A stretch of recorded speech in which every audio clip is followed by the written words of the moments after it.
tend the garden with me. We have so many. Hey, how's it going, everybody? Welcome to November here on Saxlingham, and welcome to episode 10. Man, in our mini series, our micro series saga here of our tour through European maps, we've made it to episode 10 here, and I don't anticipate ending this at episode 13, which seems to be kind of the average stopping point for us as we travel around here. We've got a lot of stuff still to do, and I owe a lot of money, so we ain't going nowhere quick, I don't think. But anyways, I had kind of intended on coming back to you in December when it was time to sell off the wood chips, but as I was sort of putting my feet up here to relax after doing a couple mowing contracts earlier, it dawned on me that it may be time to double check to see where the beets were at. And I think when it says remove foliage there, I think that means we're ready to go, isn't it? Those suckers look like they're ready to jump out of the ground themselves. Not to mention, if we kind of just hop, skip, and jump over here through the beets, I sort of forgot about this grass field over here. So I'm mowing other people's grass. And I forgot to double check this grass. Well, this was our wheat fields that we merged and threw grass into, and lo and behold, it's ready to harvest. I didn't actually anticipate mowing this until next year, but I think we can mow it now, and then perhaps still steal a partial cut in the spring. So we're going to get set up right now to do that. Let's run back over here. Hello, cows. While we determine what to do with the beets here. I've got a bit of a I left that door open. I was just checking on some of the watering systems, and I forgot to close the door. Oh yeah, I bought something. Did I buy this when we were together still? I don't remember, but I bought this sort of bumper hitch trailer with the thought that it would be good for hauling bales. It's definitely wider and a little more stable than the trailer we have right now. Is it bigger all overall? I don't know. I think I can get a few more bales on there for sure. But anyways, there's our old trailer right there. It's definitely a lot more stable than that Red Rock trailer. A couple more things. So I've just been feeding. We don't have any calves. We haven't had any newborns. I have been keeping this full. I've been just leaving doors open everywhere. Anyway, so I've been keeping that as stocked up as I can. It's running a little bit low right now, so we got to get probably some food in there anyways. I got a great deal on some hay bales. I think I spent I don't know, I can't remember. I have a screenshot of it. I'll put it up right now. But these came up, and why would I need hay bales when I have all this grass? Well, I thought, I know eventually when we have sheep, we can feed them grass, but I figured, well, for the price of these, if I buy these and I don't have to, and I can just wrap all the grass and turn into silage for sale and for feeding the cows, that might be worth more. So anyways, we have some hay bales now. I did, somebody made mention in the comments of, I don't remember, I think it was episode 8, that it's always nice to wash your equipment at the end of season. And then I realized, yeah, you know what, I hadn't actually washed the harvester. There was some dirty stuff anyway, so I had a bit of a, while I was keeping busy, I did a bit of a wash run to get everything cleaned. But anyway, so let's get set up to mow. I'll go drop this off, and I think what we'll do is I'll run the mower and get some people to follow me doing the baling, and then that'll get us through that job while we figure out what to do with the beets. You may be wondering, what do you mean figure out what to do with the beets? Just take them out of the ground and put them in the silo. Well, that's really my problem. So the two things that I don't have, I wanted to purchase one of those sugar beet auger trailers, right? So where there's a sugar beet cut pack that takes a number of the, I think the whole thing was it takes base game auger wagons and turns them into sugar beet cutters, which is awesome. I did pass on one many months ago, if you remember, and maybe now I kind of wish that I hadn't. I jammed the stacker in here. Still on the fence of what to do with the stacker. Oh, actually, let me just get it out of here because I got to get all this stuff out. Yeah, so I don't have that auger wagon. The other thing I don't have is space to store whether it's sugar beets or sugar beet cut, because currently my silo on the road there, where I'm going to be putting that stuff, is filled with wood chips, and I'm not going to be putting two things in there. We're basically next month is when we're really should be doing the wood chips. So what do I do? I guess first of all, I'm going to go put this over there and come back and get something else so we can get everything set up. I'll get the baler and the wrapper. I mentioned a couple things as we got out of whatever month we were together, a couple months ago anyways, and I haven't really, there's been nothing good pop up for sale that I could have considered adding to our fleet to streamline any kind of grass work. We'll run the baler on this. Yeah, as far as those sugar beets go, I don't really know what to do because I could put the sugar beet cut. If I had something to cut it, I could just put it into the silo with the wood chips. It does take both, and I think it holds like 10 million liters or some crazy number. But I just, for semi-realistic-ish gameplay, I don't want to jam it all in there together. So I need to come up with a solution, and I guess the sugar beet says remove foliage, which I'm certain is basically the same as ready to harvest, where once I take the foliage off, you pick the beets up, and the equipment we have does that, right? I mean, the front mounted piece removes the foliage, and then the harvester picks up the beets. So seemingly everything's ready there, but I don't know where to. I don't know where to put. Well, I wouldn't even be able to store the beets. I'd have to sell the beets right now. I don't even have a place to store those. I have wheat in this silo over here, and I have. Although that silo complex does have multiple changers, so I mean, looking at that, I could potentially have three different materials, three different crops stored in that silo. But the one on the roadside is really the only one that holds the sugar beet cut, and it's got wood chips in it. So I'll show you the wood chips situation here as I get myself lined up. All right, so there's the situation with the wood chips. Not situation, but I did add like about another 100,000 liters of wood chips. That was basically just cleaning up around the yard. If you remember early on, we'd stashed a bunch of wood in the woods after clearing out an area for where we put that silo. So I was in there with the wood chipper and got all that stuff cleaned up. And then I also had that stack of chopped up wood behind the bulk fill bins that we have. So I got that unsightly mess chipped up and thrown into storage. So now we're, a potential of $787,000 in wood chip income if we manage to hit the sweet spot, which I know this says January, but in my experience, that means December.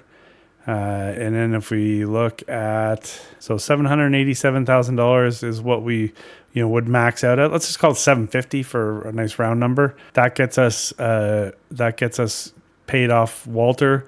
We'd still have about $160,000 left, which is great. That would go a long way towards paying off, all of our stuff here. We definitely want to get that fast track paid off. Perhaps we pay these two because they have the biggest payment, and then the next $148,000 we're ready to pay off. We could pay off the harvester. So we could be in decent shape, but I don't know what to do. And currently, if I wanted to just get an auger wagon to do the sugar beet cutting, then there isn't one. There's not one for sale, so I'd have to pay full price, which I think you guys know me and full price. It just doesn't, those two things don't go well together. So anyways, there's my challenge today. Couldn't go super smooth. Always had to be something that we had to consider. So we have a beet harvest that is ready. We just don't have the tools or the storage that we need to help facilitate that. I don't honestly. The beet harvest caught me off guard. This caught me off guard, the grass, because I honestly thought that this would be a next year thing. The beet harvest also caught me off guard. I don't know why, and it's not even like I wasn't thinking about it. For some reason, I thought it was going to be next year.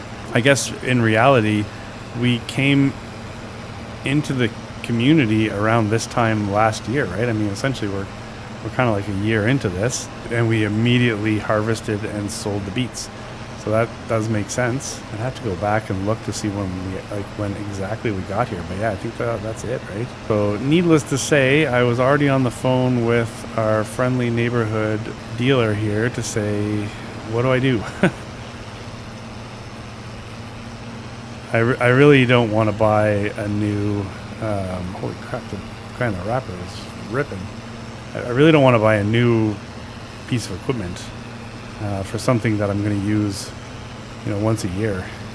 Well, whatever, who cares? Just spend the money, right? I guess that's really all that matters. We'll get through this field here, and then we'll take a look. Actually, so there's a couple things. Of course, spend money. So I did manage to do some contracts. I did some cultivation contracts and some mowing contracts to some people that phoned me while you guys weren't with us. So that was good. That helped us. I'd be broke, really, to be honest with you, because here I'll put I think I screenshotted the payments, the monthly payments that we've been getting hit with. I want to say we had about $90,000 when I left you guys, and I don't think I would have. I think I'd be like dead broke if I hadn't have done those contracts. So thank God my phone was ringing. The phone's not ringing right now though, so we gotta kind of think about that. But now, in saying that, I could a lot of the bales that we had done the last time we were together have now fermented and are ready for consumption or sale. I want to say that all of the grass and silage combined in our inventory now would max out around, I want to say it's around $70,000, and it's about a $70,000 street value. I was going to just grab one of the locals to do this, but I also wanted to sort of max out some of the fringe, some of the edges here. So I figured, well, rather than trying to explain that to somebody, I would just do it myself. All right, so that's going along smoothly. So excuse me for a moment and let me get on the phone with the guy down there at the store, and let's see if they can work their magic and figure out what the hell we're going to do with these beet fields, because I'd like to get started on it. Actually, the second this is done, I'd like to get somebody on the harvesting. Well, whatever. I guess I can't. The harvesting also includes me, so I got some setup to do and whatever. But well, sorry, I'm getting ahead of myself. I also have to get. Well, here, what do I do? Do I? I mean, I've got some money. I guess. Okay, here's the options, and then I'll get on the phone. I just can't stop talking. One of the options could be that I literally could put in another silo. I want to say that was like a $10,000 or $15,000 investment to put that up. In the long run, could I use additional storage space? I guess. I don't know. I don't plan on chipping up any more trees.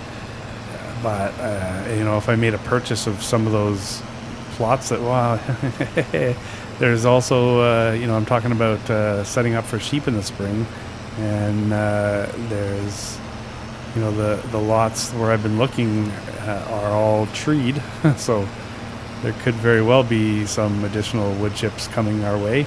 And if we were storing sugar beet cut in that silo where the wood chips are right now, then that would be kind of hard, right? So maybe that's my storage solution. Maybe I just kind of bite the bullet and put in an additional silo along that roadway.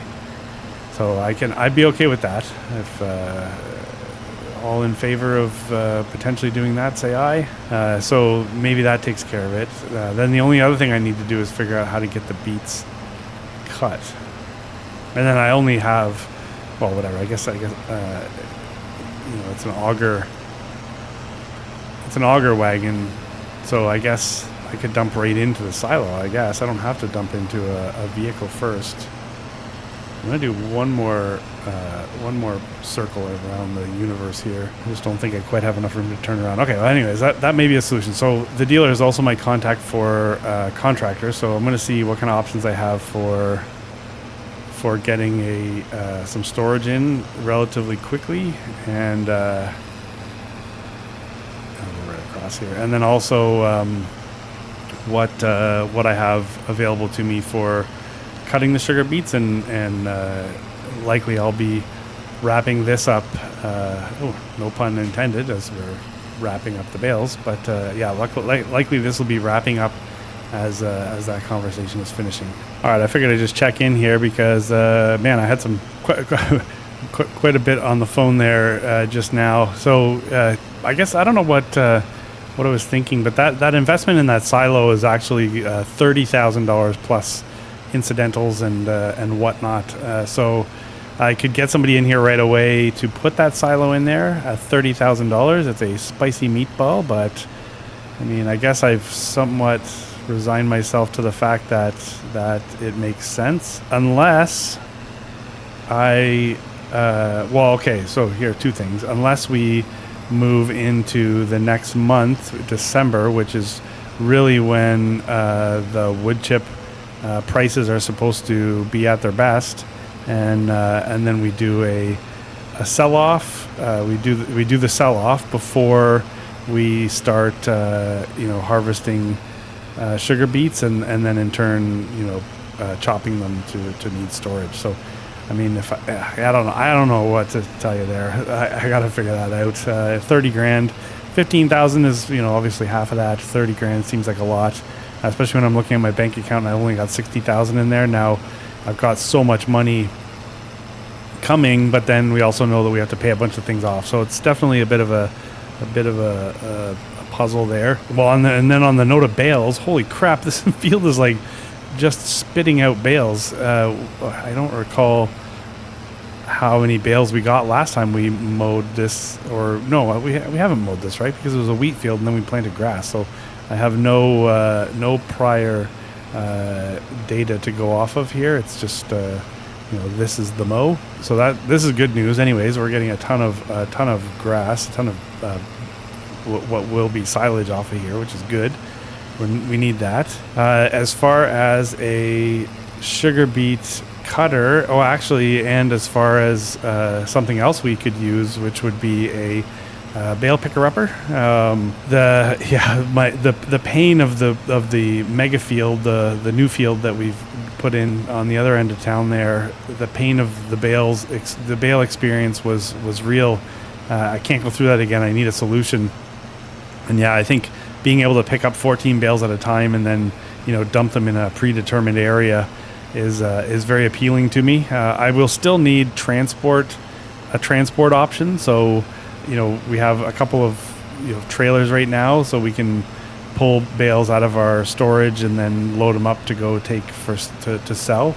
That's fine. That also the amount of bales we can take at one time is also a little bit limiting there. So in time, especially if we're going to be constantly rotating and I mean, just look at this one field here, how many bales we've gotten off of this. It's crazy.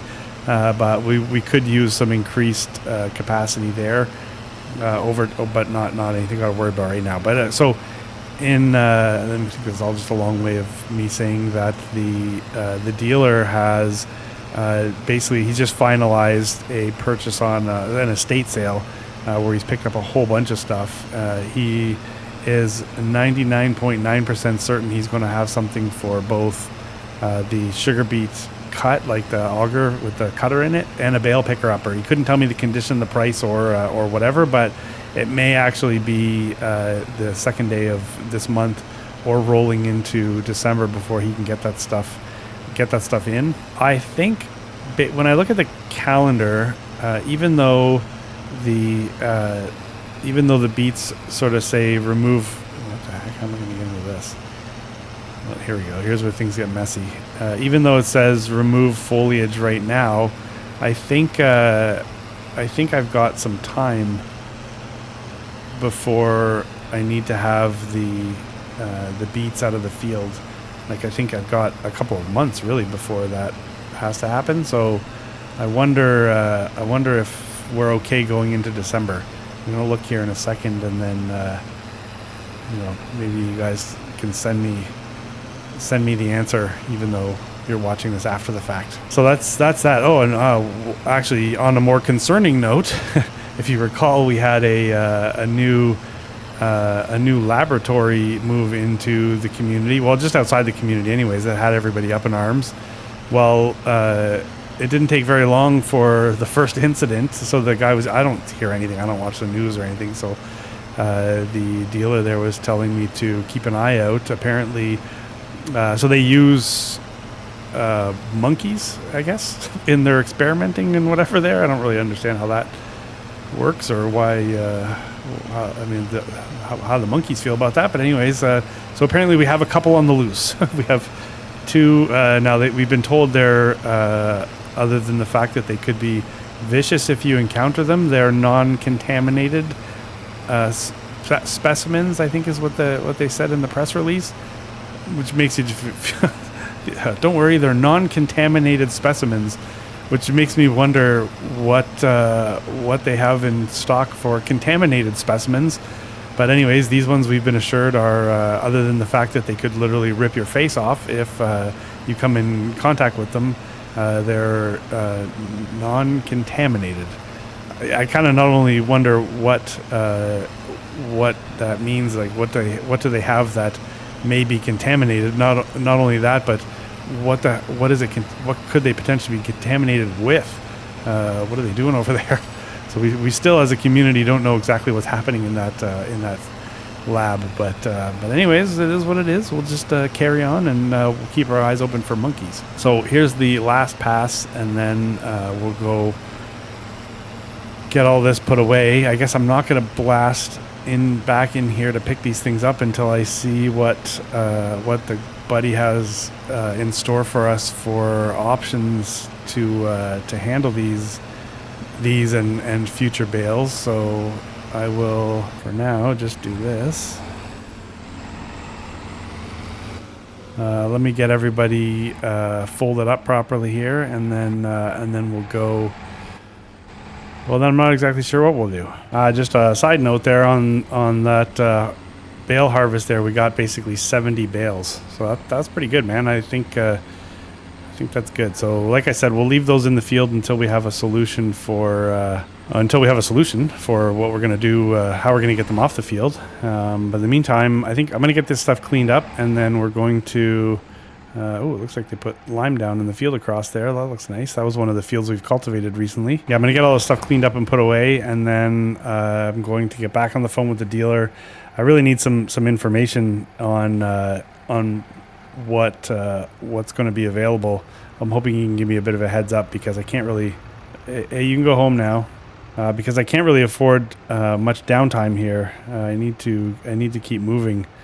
So I need to know, is he indeed going to have something available for me, or should I be looking at something new and getting started, or what? Hang tight. All right, thanks for your help. You can go home now too. And then I think what I'll do is I'll just hop on my new mountain bike. I picked this up over the last little bit, and I'm just going to bike over to the store and chat with our friend there in person. I think it's maybe a little more effective. So I'll be checking back in with you momentarily.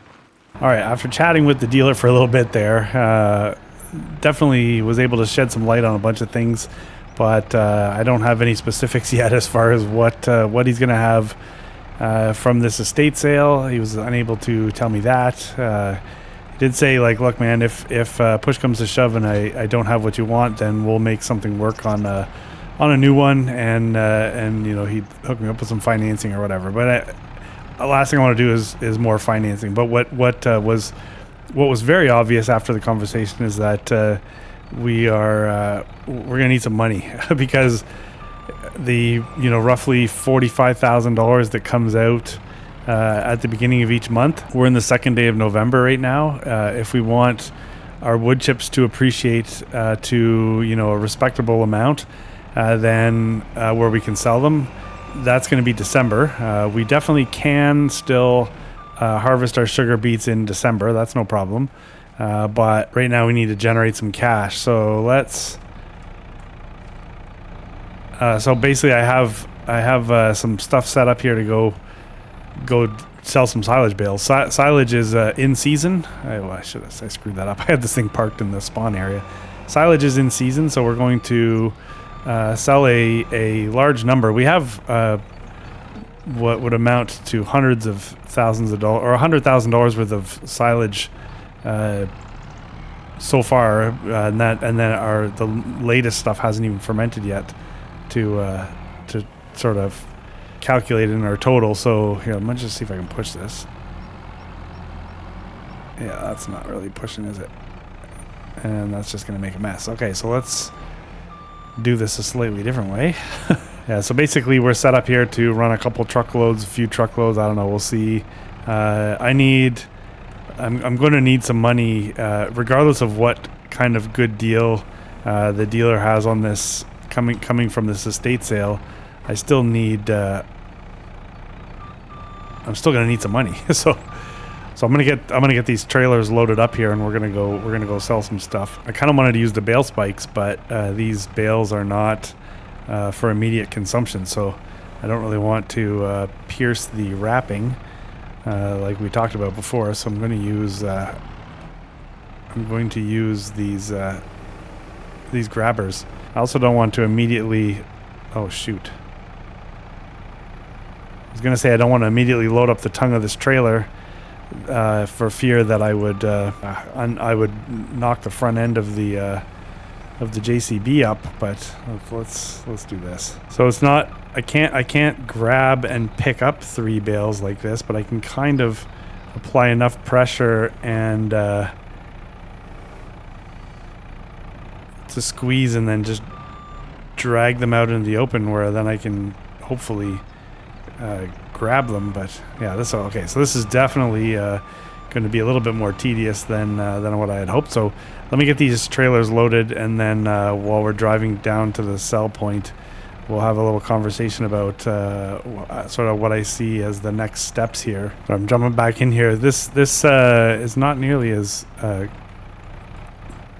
good as I had hoped as far as an option for us. I'm hoping I can at least grab all of these, put them in line, and shove them to the front of the trailer. I had to put the ramps down.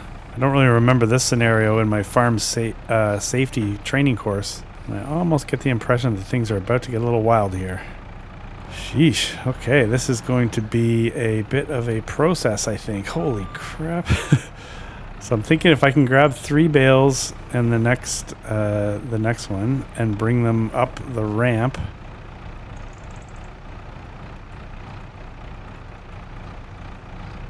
Yeah, I should hopefully be able to push those bales up to the front, and then I'll just keep going up the ramp, I guess. Maybe the ramp will actually come in handy. All right, let's see if this is light enough now for me to push all this out into the open. I don't think we're moving. I feel like I just need to get a little momentum going. All right, let's get these ones out of the way. I swear I'll make this work. I'm probably going to blow the motor in this JCB, but at least I'm able to push these things out into the open, where I can hopefully then pick them up and put them onto the back of that truck. Or that's not a truck. This is throwing me right off, if you can imagine. I'm all for like realism-ish. I think we always have to put the ish when we're talking about Farming Simulator, and trying to create some kind of immersion or whatever the terminology is, but my God, this is a pain in the ass. Oh, please don't fall.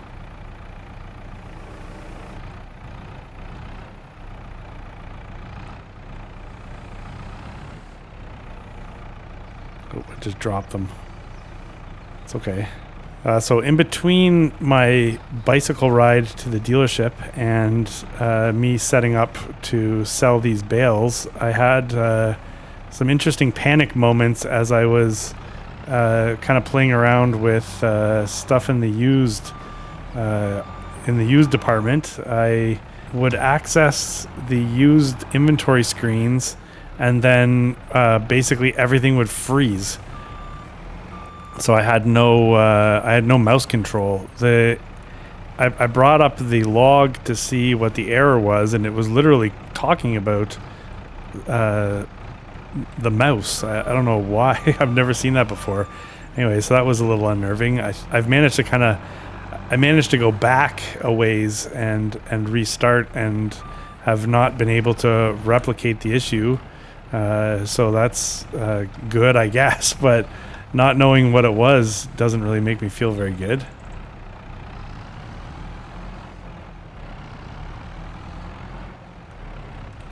Is that all the way up to the front? Let's call that close enough. And let's go get some more bales. Oh, jeez. See you in a minute there, folks. Okay, honestly, I don't even care anymore. This thing's gonna be... I'm getting rid of this thing. As much as I'd love to continue, you know, realistic... Hey, wait, where's my bale spike? Oh, yeah. As much as I'd like to continue, you know, realistic-ishly loading bales and not puncturing the plastic, I'm done. I gave it my best try. That's so frustrating, man. The frustrating part is that don't blow up the bales. Is that yeah, you can't get the bales beside each other. So when you're trying to load bales, you've got to make room for the actual arms themselves, and there is no room. So we're gonna go back to just good old spiking bales. At which point we can kind of grab them from wherever we want. Ay. Man, I tried so much.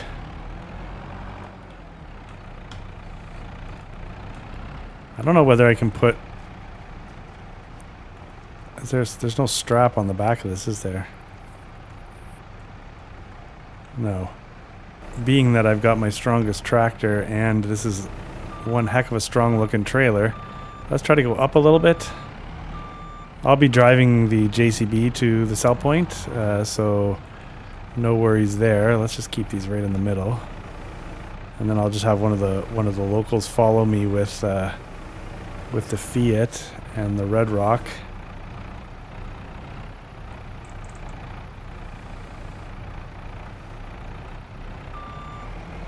All right, that should be good. I don't think anybody's going to pull us over and get mad. I don't think I'm going to be able to fit this in that hole. Yeah, go ahead and add your joke. Okay, so there. Okay. Let me build out the other Frankenstein load. Well, I'll get a few more on there, and then we'll build out another Frankenstein load, and then we'll go for a drive. I just discovered that 4 bales is a possibility, and I don't have a weight on. Okay, wait. Never mind. All right, I'm just going to park this out of the way. We're going to head down to the farmer's market. I've got my worker here already, waiting, shaking her head, watching me try to load this stuff. His head. Oh, sorry, man. The man bun threw me off. I guess the goatee was a giveaway. Okay, so this has all the potential to be a complete mess. So utmost concentration through here is going to be key. We can't afford any weird traffic situations. Take that corner slowly, buddy. Wait, I gotta see if that's strapped. Yeah, I thought the tall stack on my worker's trailer had no strap on it, but it looks like we're both strapped down pretty good. So, oh man, let's hope we can get down there with no issues. They're gonna just laugh when we pull up. Like, look at this load. So I guess what I need to do now is I've got to get probably a few of these loads down there. I've got about 110 silage bales in the shed back there. So, I mean, even if I get, I don't know how many bales I have here, but let's say I can get like, I know in that other trailer there, I was getting like 24 bales with a somewhat unsafe load. So let's say 24. Oh, go around. Thank you. I love that about Farming Simulator now. The car just went around. So let's say he's got 24 bales and I've got, 26 bales. So we got a total of 50 bales per load. So, I mean, I could potentially do one more full run with the 2 trailers and see what that gets us. That should be enough money to cover off the payments that we have coming out in the first day of December. And, as well as being able to, it might give us enough money to put. Basically, what I need to cover the payments. I need to get some type of cutter for the beets, and then I need to get some storage because I think I don't know. I got to see what the price of wood chips does in the morning of December, because if it gets close to the top price, then we'll be running all those wood chips to wherever the sell point is. I don't know who's buying, and then we won't have to worry about we can just put the sugar beet cut right into that silo, and we won't have to spend that extra $30,000+ right away. Eventually, we may need to do it anyways if we're cutting some more trees down and we need some wood chip storage, or maybe we're just selling the wood chips immediately. I don't know. I'd rather not have to chip any more wood for the rest of my life, but you know what? What are you going to do, right? All right, one last tight corner here, and then we'll head into the offload barn. My only worry now, I guess, is am I going to fit in there, because I don't know that I've ever had bale stack 5 high, you know, and this is a new trailer, so the overall height, I don't know. I think we'll be all right.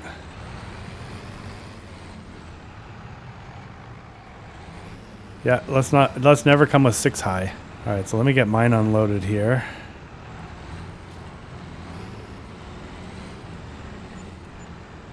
So call that $23,000, and then I might just have to help. I might just have to help Man Bun there get that stuff unstrapped. Yeah, I do. All right, hang tight there, brother.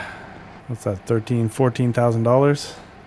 All right, well, I'm gonna get back up there now, I guess, and we'll probably run one more load, and then we'll catch up with you guys after that, I think, because we'll likely want to at least get ourselves into the first day of December, and we'll see what kind of options we have available to us before. I don't know where we're going to get a full harvest in this episode, but we may get ourselves to the point where we've spent a bunch of money getting ourselves ready for it. So, or perhaps made a whole bunch more money too selling wood chips. So let's just get back up there and get this stuff. We'll do one more full load, and then I'll touch base. Oh my gosh. Okay, well, that was fun. In the end, we sold about, probably $97,000 worth of bales, and I've got about 20 silage bales left. But don't forget, we have, what did I say? 68 of them in the field fermenting right now. So lots of grass coming up behind the silage, right? There's another 400,000 liters of grass fermenting right now. We still have 132,000 liters, so we're more than good there. Wood chips have not, so wood chips are definitely not doing it for us today. Okay, so it's funny what the time it takes to do things, man. So I was reading some comments while I was getting some work done there, and I had a fantastic comment in regards to sheep, which has then led me to, mid recording, make a decision that yes, indeed, we're going to put in an additional storage silo right along this span here. The comment had to do with really this piece of land right here, and its usage, and how we could potentially turn not only that, but even, I mean, the sort of suggestion I think was to go all the way over to here, if I read it correctly. I was reading it while I was loading bales, so if I missed a little bit of clarity, my bad. But yeah, I'm not sure if I would do anything with this shed here, and I do like these bulk fill stations here, although we could find another spot for them. But we could really go in here, whether we take all of this out or whether we thin it out and put in a sheep, some type of sheep enclosure. That could be a very good use for this space. But then that also means that we would be back into chipping some wood, and in turn storing it probably until the next selling season, because I don't anticipate getting all that done before prices drop. So I think that means we will put in now a second storage unit here, of which probably would go. I almost don't want to come this way, because if I'm going to be putting in the sheep in this area, then likely it would be time maybe to even just take this out here, because if I come down to here, yeah, I think if it was like over here, we might be best. I want to leave some room so I can always redo the auto drive route that I have set up. So really, I think if I just get rid of that one tree, we should be good. So if I just run over there right now, I don't really have a winch of any kind, do I? No. So it's going to be this and the wood grab. Let's get that tree pulled out of the way. We can deal with the processing of it later, but we'll put that in I think this is what we'll probably end up doing. We'll put that in, then we'll see what the dealer has in mind for us in options, because he has guaranteed me that he'll have a good option for us from this estate sale. But again, we won't see it until the morning, and then you can see where I stashed a couple pieces of wood up in the trees there. You can see them. This is going to be quite a job transforming this area into really sheep town, but I'm game. I think it'll be good. I think we're going to take this. We're going to cut it down, and we're probably going to stash it in the woods. What is this tree? The Telia amerigia? I've never seen this tree before. Oh, I was just going to delete it. I'm hoping to delete the trunk. Okay, you went that way, did you? All right. This is a monster of a tree, and honestly, I don't think I've ever seen this tree in the game. If I've seen tons of them and you've noticed that I've seen them and I didn't notice that I saw them, well, good for you, my bad. You're paying more attention to me than I'm paying attention to me, obviously. Man, what a wild and crazy adventure this episode has been so far, I feel. The off-camera work has been painful. And you know what? Not like pain hasn't been part of my my sort of current and recent gaming. I've been I mentioned probably a couple times playing Hunter Call of the Wild, where they just had an update where they've done a whole bunch of things, added feeders to the game, added like reworked reworked one of the deer and for like the modeling, I guess, and some of the furs that they have, and then I think the moose have a couple new kinds of fur or something. I don't know, but they introduced in the game, they have these different levels of animals, and the ultimate are these kind of really special sort of, they call them the great ones, of course. So they're, you know, kind of cool artist renderings, you know. Well, they just introduced this great one wolf and a gray wolf, and you know, one of them is missing an eye, the other one has like this crazy like two different color eyes, and anyways, they look cool anyways. So I'm sure it sounds really lame when I'm trying to explain it right now, but it's pretty cool. But you know, so to get one of those in the game, like to have one show up in your map could mean needing to work through, you know, hundreds of animals and you know, kills, or you know, in some cases 20. So you never really know what's going to spawn, and you know, sort of what luck you're going to have. So I did spend probably a little bit too much time trying to find one of those last night, and that was, you know, substantial pain and time invested. So that this I was kind of hoping this would be kind of just a pretty calm, relaxing episode where we maybe figure out a way to sell some wood chips and harvest some sugar beets. But I was surprised by the bales. I was surprised by, while moving, you know, the amount of effort it just took to sell bales. Like, it's nothing's super easy in this episode here, I guess, but that's just life on the farm. Is that right? And we're not even at the I'm not even in a position yet to harvest the beets. They're just sitting there waiting for me. I think this one I'm just gonna have to push. Is that right? I don't think we're picking this piece up.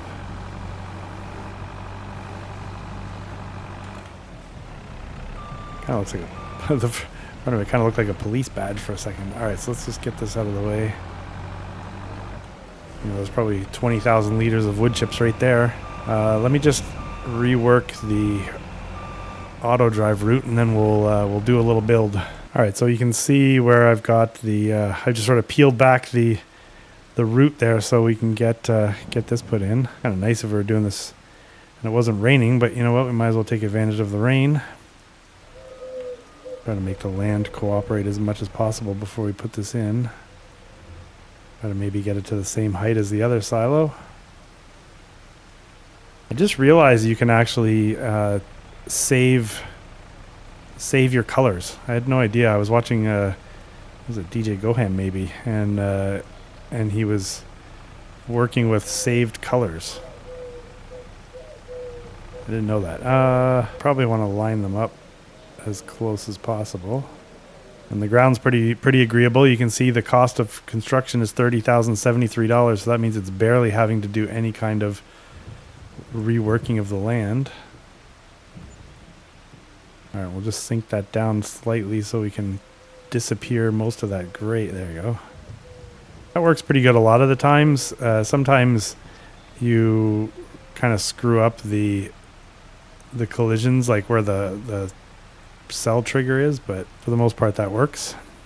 All right, we get a little bit of road underlayer in there. Funny, I'd already gone through and put stains and different things in here, so this is gonna blend in pretty quickly. This the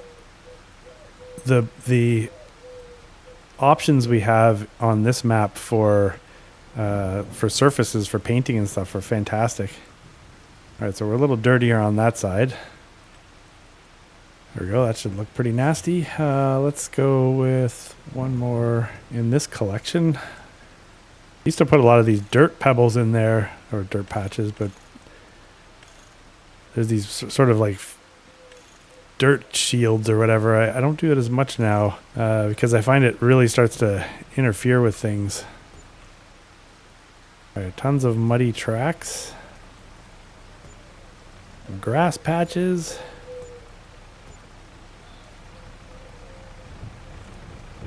Yeah, I'd say that's a fence for sure. Lastly, a little bit of grass. Maybe a dead plant. It's always hard to work with the bushes. You never know really what direction this stuff's going to go in. Okay, so we'll worry about the auto drive routes after.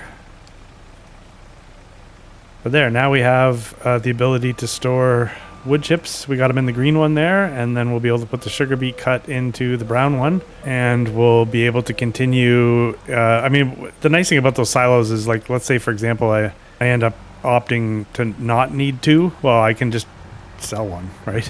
I don't know when we're going to. So likely that the expansion in that area right there probably won't happen until after the sugar beet harvest. I don't know that I could handle anything else beyond that. Let's get out of the rain here. But yeah, I think that'll be good. Man, you know what? I think we're gonna actually call that there. I'm gonna work with our friend down at the dealership as we roll into the first days of December. We're gonna have about $45,000 worth of money disappear, which will probably take us down into the 90s. And then at that point, we're going to need to get, I got to get those bales off the field still. But he did say thought he has something to do with for a bale picker upper. I do want to get an auger wagon or whatever for sugar beet cut, something that'll cut the beets. And I think we can, at that point, probably just put them right into the silo. I think if we can unload them right into there, then we don't have the need for vehicles set up to cart for us. But maybe we do want to do that if I had somebody maybe at the far end of the field just waiting for us just in case, and that way I don't have to keep ripping back and forth. I don't know. We'll come up with a good plan for that so it's an efficient and entertaining beet harvest. But wow, I know sometimes, we'll say, holy crap, the amount of work in today or whatever. But and you don't necessarily get to see it because some of it happens off camera. But yeah, there was a lot of trials and tribulations in the background, including some type of horrific glitch that kept locking me out of the used inventory, which I think, as you guys know, is where I live and breathe. So I've yet to go back into it after what I think fixed it. But I'll be doing some of that when we're done here to make sure that we don't run into any trouble. So, all right, that's all I got. Then that's episode 10. I appreciate everybody's time, and thanks so much, and goodbye.